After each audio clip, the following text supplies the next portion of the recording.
Assalamualaikum warahmatullahi wabarakatuh. Hari ini saya akan memberikan materi berikutnya untuk mata kuliah Teknik Reaksi Kimia 1, yaitu tentang reaktor semi batch. Nah, untuk pertemuan ini saya akan lebih fokuskan pada penjelasan tentang neraca molnya atau mole balance. Nah, sebelumnya saya akan menjelaskan sedikit overview terkait dengan reaktor semi batch. Jadi, reaktor semi batch ini sudah pernah saya sedikit singgung di mata kuliah yang lalu, yaitu kinetika dan katalisa. Nah, sekarang di sini saya mau sedikit mereview apa itu reaktor semi batch.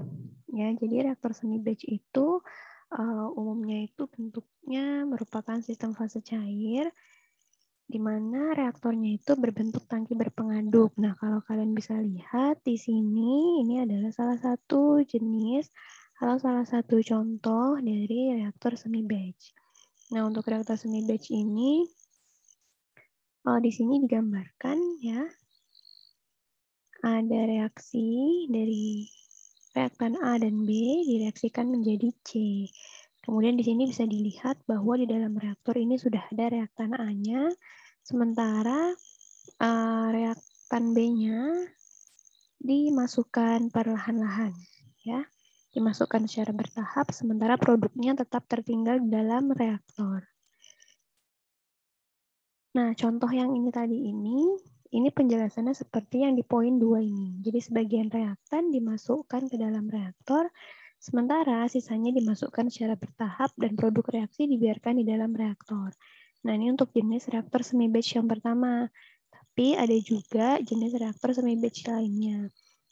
Seperti ini, seluruh reaktan dimasukkan, lalu hasil reaksinya dapat dikeluarkan secara kontinu sampai tercapai konversi yang diinginkan. Mungkin kalau misalnya saya gambarkan di sini untuk yang ini ya. Jadi misalkan kita punya reaktor berpengaduk. Terus kita masih gunakan reaksi yang ini ya, A ditambah B menjadi C. Berarti di sini kan dikatakan bahwa seluruh reaktannya dimasukkan. Berarti di dalam reaktor ini udah ada senyawa A, udah ada senyawa B. Nah, kemudian hasil reaksinya dikeluarkan secara kontinu sampai tercapai konversi yang diinginkan. Nah, di sini karena tadi berdasarkan reaksi yang ini, hasil reaksinya adalah C. Jadi untuk reaktor semi batch, dia secara perlahan-lahan atau secara kontinu, produk C-nya dikeluarkan. Ya, jadi untuk reaktannya, kedua reaktannya sudah tersedia di dalam reaktor, baru kemudian produk C-nya ini dikeluarkan secara kontinu. Jadi di sini tidak ada aliran yang masuk ya, tapi hanya ada aliran yang keluar. Jadi ini adalah dua jenis dari reaktor semi batch. Ini tadi reaktannya yang dimasukkan secara bertahap, sementara kalau ini ada produk yang dikeluarkan. Ya, itu bedanya. Untuk yang jenis pertama dan jenis kedua. Nah, untuk contoh reaksinya itu salah satu yang umum itu adalah reaksi hidrogenasi. Ya. Jadi reaksi hidrogenasi itu kan merupakan salah satu reaksi antara fase cair dengan gas ya, di mana hidrogen itu merupakan zat gasnya. Dan jadi di situ di dalam reaksi tersebut, misalnya di dalam reaktor itu sudah tersedia reaktan yang fase cair, kemudian nanti untuk hidrogennya bisa ditambahkan secara bertahap ke dalam reaktor. Jadi itu adalah salah satu contoh reaksi yang bisa dijalankan di dalam reaktor semi batch. Nah, dari penjelasan tadi kita bisa simpulkan bahwa reaktor semi batch itu umumnya sistemnya itu berupa fase liquid atau fase cairan ya. Tapi bisa saja di dalam sistem yang fasenya cairan tersebut bisa aja nanti misalnya dihasilkan produk berupa gas atau bisa juga seperti contoh reaksi hidrogenasi tadi. Reaktannya cairan, satu reaktannya fasenya cairan, tapi juga ada reaktan lainnya yang fase gas ya. Tapi pada intinya Nah, bisa kita katakan bahwa sistemnya itu merupakan fase liquid atau fase cair untuk reaktor semi batch ya. Kemudian untuk reaktor semi batch itu bukan merupakan sistem steady. Jadi karena dia prosesnya tidak kontinu, maka di dalam reaktor itu akan ada akumulasi ya. Akumulasi massa atau akumulasi jumlah mol sehingga sistemnya itu adalah unsteady ya, bukan sistem steady. Kemudian reaksi di dalam reaktor semi batch ini merupakan suatu sistem yang terbuka atau open system ya, karena seperti tadi contohnya di sini kan ini kan sistemnya. Di dalam sistem ini ada aliran massa yang masuk. Jadi ini termasuk ke dalam open system, bukan closed system.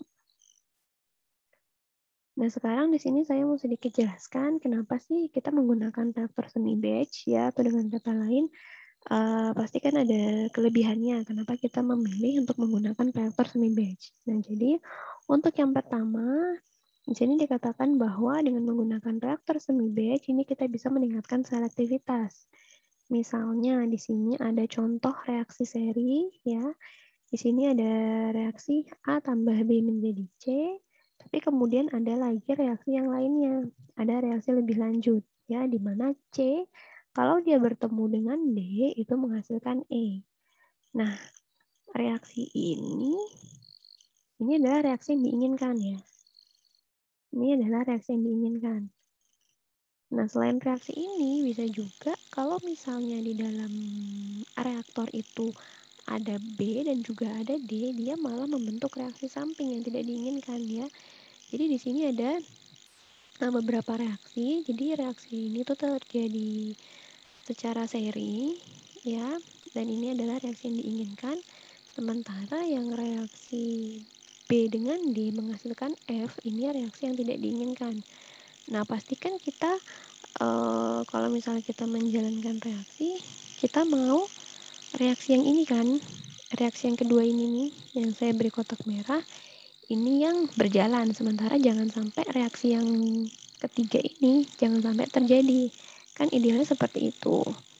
Nah, jadi dengan kita menggunakan reaktor semi batch, nanti kita bisa menambahkan senyawa D-nya ini setelah reaksi pertama berlangsung. Ya, jadi dalam reaktor ini teman-teman kita punya ada reaktan A dan ada reaktan B di dalam reaktor semi batch ya. Nah, di sini kan belum ada D-nya nih. Berarti kita bisa menghindari terjadinya reaksi yang ini. Yang ini ya. Jadi pertama-tama tadi di reaktor itu ada senyawa A dan senyawa B. Kemudian ini kita biarkan sampai terbentuk produk C, ya kan? Nah, kalau misalnya produk C udah terbentuk, pastikan nanti B-nya itu kan semakin udah berkurang kan jumlahnya karena dia udah terkonversi menjadi C. Ya, jadi ketika jumlah B-nya itu sudah cukup berkurang, sudah sedikit jumlahnya, atau kalau memungkinkan B-nya sudah habis, barulah kita tambahkan senyawa D ya ke dalam reaktor ini. Jadi tadi kan sudah ada C yang terbentuk, setelah C-nya terbentuk dan B-nya sudah mulai habis, sudah mulai berkurang jumlahnya, baru kita tambahkan reaktan D secara perlahan-lahan atau secara bertahap, sehingga nanti terbentuklah reaksi yang C plus D menjadi E. Nah, reaksi yang kedua ini ya. Jadi mengapa tadi reaktan D tidak kita letakkan di awal reaksi? Karena kalau misalnya B bertemu dengan D, ini akan terbentuk reaksi yang tidak kita inginkan ini. Nah, maka dari itu di sini dengan kita menggunakan reaktor semi batch, ini kita bisa meningkatkan selektivitas reaksi ke menuju ke reaksi yang kita inginkan, yaitu reaksi ini ya. Nah, jadi itu kurang lebih salah satu manfaat dari reaktor semi batch. Kemudian untuk yang kedua dari sisi transfer panasnya, dengan menggunakan reaktor semi batch ini kita bisa mengontrol laju reaksi dengan menambahkan reaktan dingin. Misalnya kita punya, mungkin saya gunakan gambar yang tadi. Misalnya kita mau mereaksikan reaktan, ya kita menjalankan reaksi pada suhu 70 derajat Celcius gitu kan di sini. Jadi kita pastikan ingin menjaga senyawa yang bereaksi di dalam reaktor ini 70 derajat Celcius. Nah, kalau misalnya suhu ini terlalu tinggi, suhu di dalam reaktor ini terlalu tinggi, itu nanti bisa terjadi reaksi apa ya, runaway reaction. Ya, jadi ada istilahnya runaway reaction. Ya, jadi kita tidak ingin reaksinya ini terlalu tinggi suhunya supaya tidak terjadi reaksi yang lebih lanjut atau supaya tidak terjadi runaway reaction gitu kan. Nah, untuk itu salah satu cara untuk mengontrol reaksi tersebut, kita bisa menambahkan reaktan yang suhunya lebih dingin. Misalnya reaktan suhunya 20 derajat Celcius ya. Jadi dengan begitu, nanti runaway reaction ini bisa dihindari. Kurang lebih seperti itu. Kemudian untuk yang ketiga, dengan menggunakan reaktor semi batch, kita bisa menggeser keseimbangan ke arah produk dengan menghilangkan produk samping yang dihasilkan. Jadi misalnya kita punya reaksi, kita menjalankan suatu reaksi, kemudian reaksi tersebut itu menghasilkan produk samping. Nah, kalau misalnya produk sampingnya itu jumlahnya terlalu banyak, nanti kan keseimbangan reaksi itu bisa bergerak ke arah reaktan gitu kan. Ya, sementara kan kita ingin keseimbangan reaksi itu bergeser ke arah produk, ya kan, supaya produk yang dihasilkan itu banyak. Ya, jadi kita bisa menghilangkan produk samping yang dihasilkan supaya keseimbangannya itu bisa ke arah produk. Ya, jadi dengan kata lain, ketika kita menghilangkan produk samping, itu nanti kita bisa menghasilkan produk utama yang lebih banyak. Kira-kira seperti itu.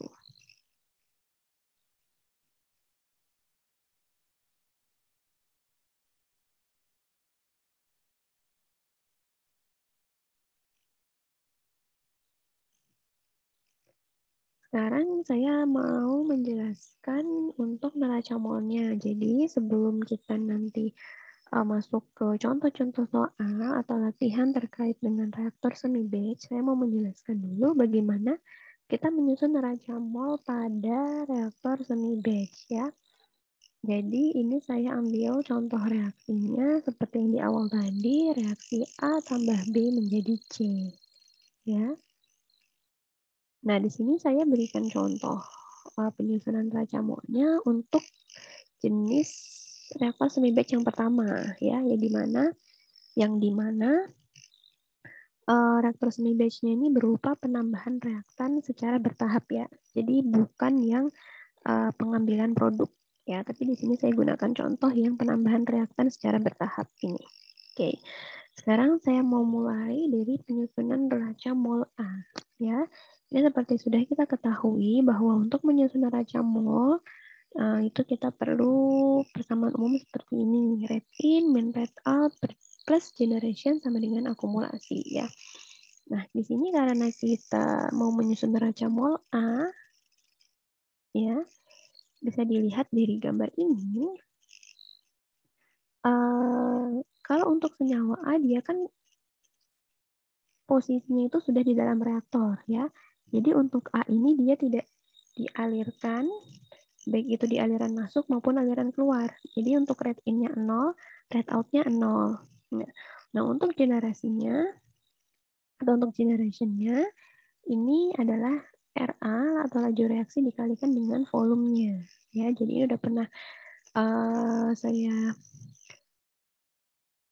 bahas juga ya. ketika menyusun neraca mol reaktor batch, kalau saya tidak salah, ya. Jadi pada intinya untuk rumus atau persamaan generation ini adalah laju reaksi dikalikan dengan volume fluidanya, ya, atau volume reaktornya gitu. Nah, untuk akumulasinya, tadi dikatakan kan bahwa reaktor semi batch ini bukan merupakan reaktor steady, ya, dia reaktor unsteady. Karena di sini di dalam reaktor ini ada akumulasi massa atau ada akumulasi jumlah mol, ya. Dengan kata lain di sini kita tulis akumulasinya adalah DNA per dt. DNA per dt itu adalah maksudnya perubahan jumlah mol tiap waktu. Jadi kalau misalnya kita bayangkan setiap waktu ini ditambah reaktan B terus-menerus, berarti kan pasti nanti jumlah mol A ini lama-lama berubah kan. Jadi setiap waktu itu dia akan berubah, kurang lebih seperti itu. Nah, kemudian dari persamaan ini, N di sini kan jumlah mol ya. N ini adalah mol. Jadi di sini saya tuliskan Na sama dengan Ca kali V. Ini kan mol. Ca itu adalah konsentrasi, ya, mol per liter. Mol per liter dikalikan dengan V. V itu satuannya adalah liter. Karena kan satuannya mol. Nah, jadi kita tahu bahwa untuk menghitung Na itu adalah Ca dikali V. Ya. Kemudian kita masukkan ke persamaan yang ini. 0 min 0 tambah RAV sama dengan D. Na-nya tadi itu adalah Ca kali V per dt. Ya. Nah, kemudian ruas kanan dari persamaan 1 yang ini kita jabarkan. Ya. dCAV per dt itu sama dengan Ca dV per dt ditambah V dCA per dt. Ya. Ini udah rasanya ada beberapa kali pernah saya berikan contoh juga penjabaran dari persamaan diferensial seperti ini, ya. Jadi pertama CA-nya keluar, dV per dt ditambah V-nya keluar, dCA per dt. Seperti itu. Kemudian sekarang kita kombinasikan antara persamaan 1 dengan persamaan 2. Ini ruas kirinya kita ambil, RA dikali V, ya kan, sama dengan ini. Ya. Jadi RAV sama dengan CAdV per dt ditambah V dCA per dt. Nah, dari persamaan 3 ini, kita perlu tahu dV per dt-nya itu berapa. Ya. Karena kan volume fluida atau volume senyawa di dalam reaktor ini kan pasti kan berubah-ubah terhadap waktu ya. Karena kan kalau untuk kasus ini dia ketambahan terus reaktan BE. Pasti kan nanti volumenya makin lama makin bertambah karena tidak ada produk yang dikeluarkan. Seperti itu. Jadi berikutnya kita mau mencari dV per dt-nya itu berapa. Nah, untuk mencari dV per dt nanti kita susun dari neraca massa overall-nya. Kita lihat di sini. Untuk neraca massa overall, ini adalah rate in min rate out sama dengan akumulasi. Ya. Jadi di sini karena neraca massa, maka rate di sini satuannya adalah massa mass per waktu. Ya. Jadi rate di sini satuannya massa per waktu. Oke. Nah, untuk rate in-nya, di sini kan diketahui ada V0, ya. Ada V0, kemudian ada rho. Oke. Nah, rho ini satuannya kilogram per meter kubik.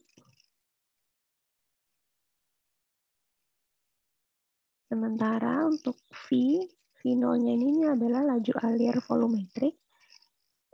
Katakanlah, berarti kan satuannya adalah satuan volume per waktu. Ya, jadi kita dapat satuannya adalah massa per waktu. Oke. Jadi itu tadi untuk laju alir massa yang masuk ya di sini. Nah, kemudian untuk rate out-nya, laju alir massa yang keluar karena dia tidak ada yang dikeluarkan, tidak ada aliran keluar dari reaktor ini, maka kita tulis 0. Dan untuk akumulasinya, kita ketahui kan bahwa rho kali V ini kan adalah massa ya. Berarti kan kita dapat dm per dt. Begitu kan? Jadi satuannya sudah sama antara ruas kanan dengan ruas kiri ya. Jadi ini untuk akumulasinya D rho V per DT. Oke, sampai situ.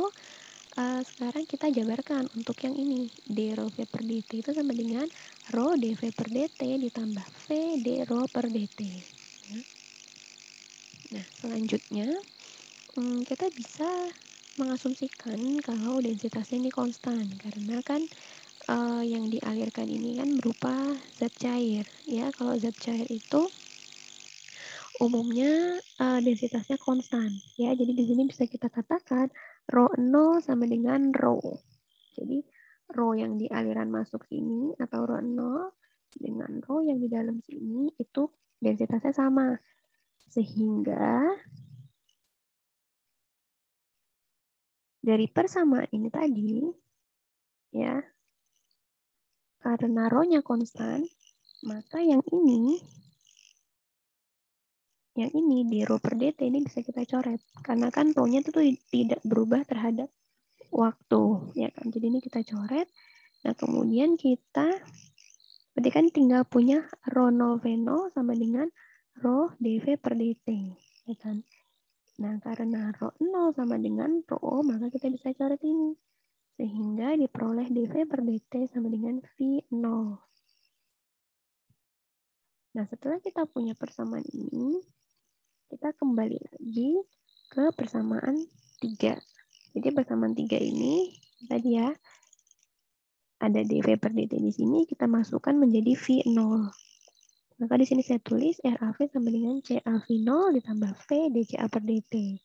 Nah, kemudian ini untuk ke bawahnya, tinggal saya, kalau untuk yang ini cuma saya pindah ruas. Jadi V dCA per dt sama dengan bla bla bla.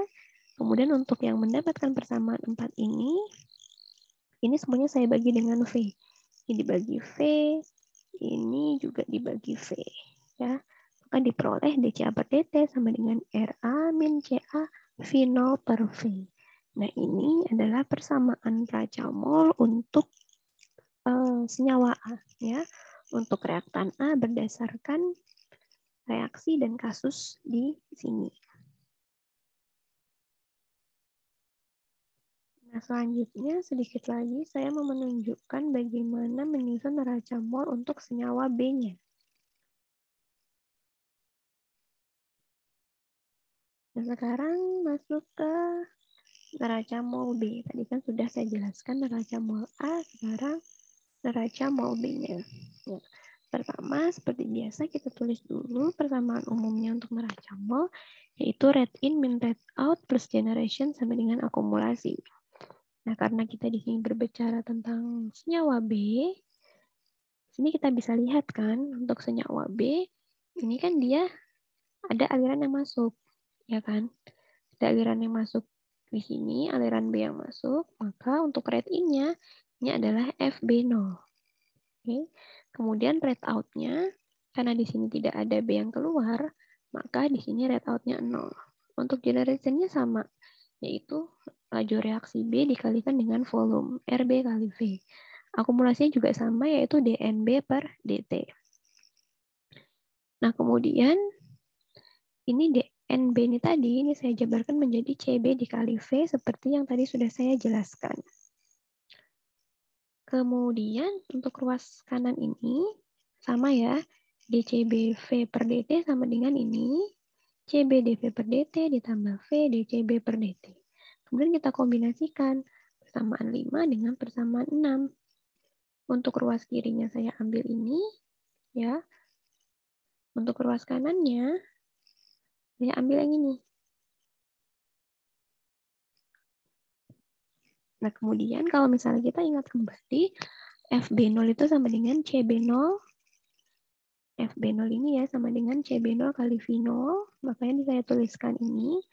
Kemudian, nah untuk DV per DT di sini, ini nilainya sama dengan ketika tadi kita mencari menggunakan ini ya. Maaf, ini masih tercoret. Menggunakan neraca massa overall ya. Kan tadi DV per DT sama dengan V0. Nah, jadi di sini saya langsung tulis CB dikali V0 ya. Tambah V dCB per DT. Nah, kemudian setelah kita mendapatkan persamaan yang ini saya pindah ruaskan aja, jadi VDCB per DT di ruas kiri, sisanya di ruas kanan. Kemudian saya sederhanakan lagi karena ini sama-sama ada finolnya, maka finol saya keluarin, dibuka kurung CB0 minus CB. Nah, terakhir ini semua ruasnya saya bagi dengan V. Ya, jadi diperoleh DCB per DT sama dengan RB plus V0 per V dikali CB0 min CB. Nah, jadi persamaan 7 ini adalah persamaan raja mol untuk senyawa atau untuk reaktan A berdasarkan kasus ini. Oke, sampai situ penjelasan saya. Mudah-mudahan bisa dipahami. Sekian, wassalamualaikum warahmatullahi wabarakatuh.